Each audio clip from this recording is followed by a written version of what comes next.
Radio Paris Monde, Radio Paris Monde, Radio Paris est allemand. Radio Paris Monde, Radio Paris Monde, Radio Paris est allemand. Radio Paris Monde, Radio Paris Monde, Radio Paris est allemand. Radio Paris Monde, Radio Paris Monde, Radio Paris est allemand.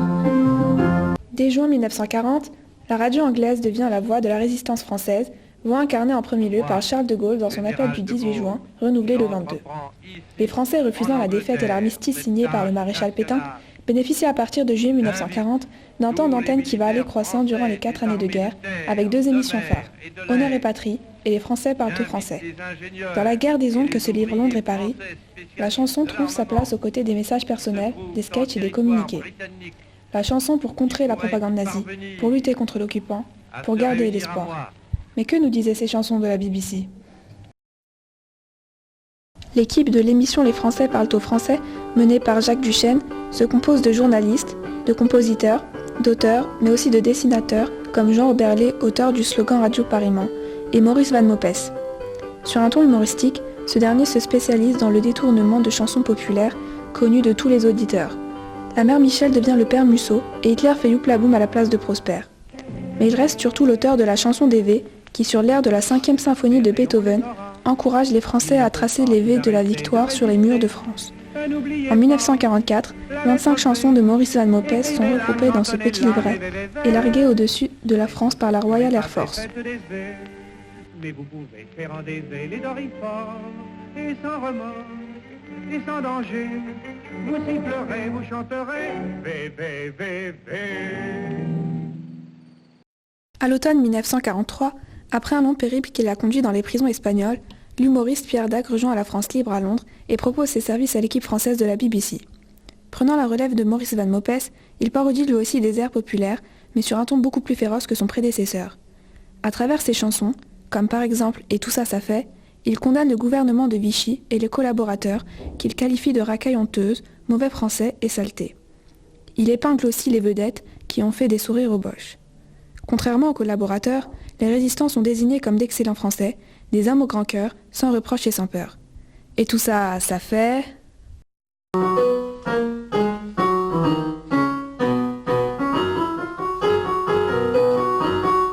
Et tout ça, ça fait un vrai français, une qualité que le porte-monnaie. Faut savoir être opportuniste afin de sauvegarder ses petits intérêts. Et ils se sont mis à grands coups de Vichy au régime collaborationniste. Bientôt maintenant ça devient gênant, car trouver ses scènes et la voix pour plaisir, ça ne s'oublie pas. Et de cette racaille honteuse, la conscience est un billet de 1000 francs. Il y a la France fière, digne et douloureuse, toute la France et ses milliers de rois gens. Parmi ceux-ci est une élite rude, symbole vivant des vertus du pays, qui préférant tout à la servitude, en la main applique le maquis. Et tout ça, ça fait d'excellents Français, des hommes au grand cœur, sans rocher, sans heurts. Je proclame pour que notre France soit toujours à l'avant-garde de l'honneur. Des simplement pour tout ralliement, qu'un seul mot, rien qu'une seule résistance. Et toi unis comme des amis, oui ceux-là ce sont de vrais, de bons et d'excellents Français. Pierre Dac dénonce également les Français qui rejoignent les Waffen-SS, c'est-à-dire des troupes dirigées par les nazis. Il détourne ainsi la chanson Les gars de la marine pour en faire les gars de la vermine. Selon lui, du simple voyou à Darnan, ils sont allemands. Mais écoutons.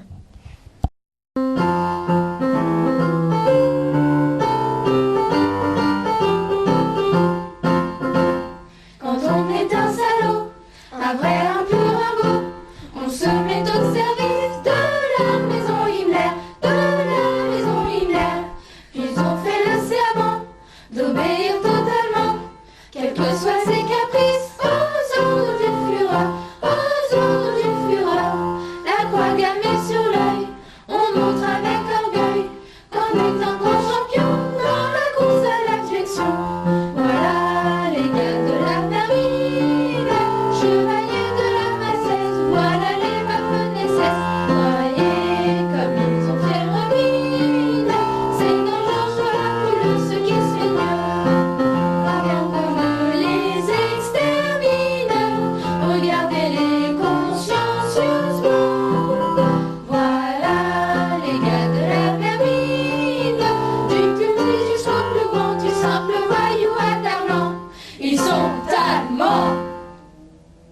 complainte des nazis, Pierre Dac annonce la victoire des Alliés et la défaite du Reich.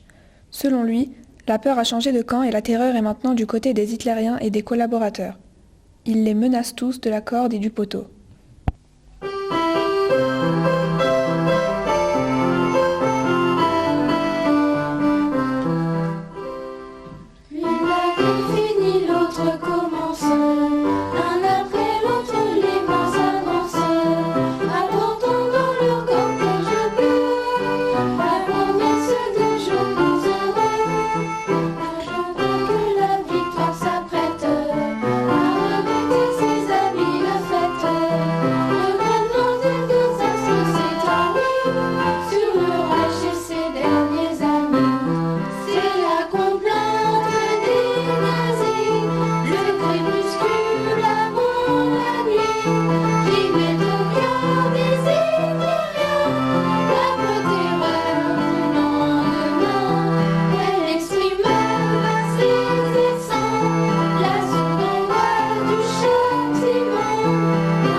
À Hitler enfin, il demande de se débiner.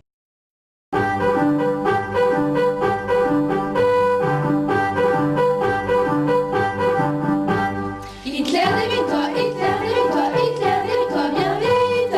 Hitler, débine-toi, Hitler, débine-toi, Hitler, débine-toi, crois-moi. Pourquoi te cramponner? Le Reich est bien malade. Maintenant ça tombe dessus, c'est toi qui l'as voulu. Hitler, débine-toi, Hitler, débine-toi, Hitler, débine-toi bien vite. Hitler, débine-toi, Hitler, débine-toi, Hitler, débine-toi, crois-moi.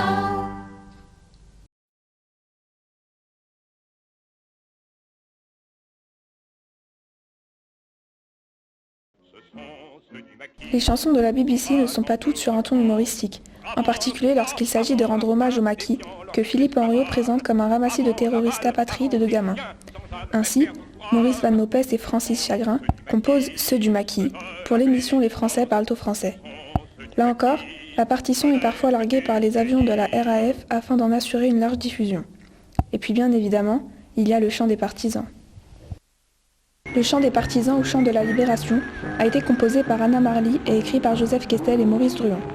Ce chant est composé à Londres en 1943 pour être à l'origine l'indicatif de l'émission Honneur et Patrie. Il est d'abord sifflé. Largué par la Royal Air Force sur la France occupée, il est aussi repris par des feuilles clandestines et diffusé par le bouche à oreille.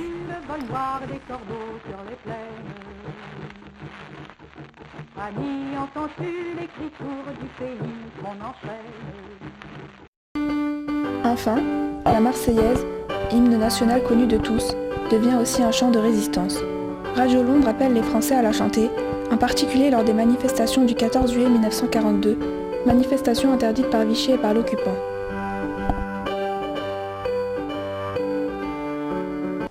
Ainsi, de 1940 à 1944, derrière le micro de la BBC, les Français chantent aux Français. Qu'elle soit pastiche ou chant de guerre, la chanson a contribué à entretenir un sentiment patriotique et un esprit de résistance. Aujourd'hui encore, le chant des partisans symbolise le refus de l'oppression.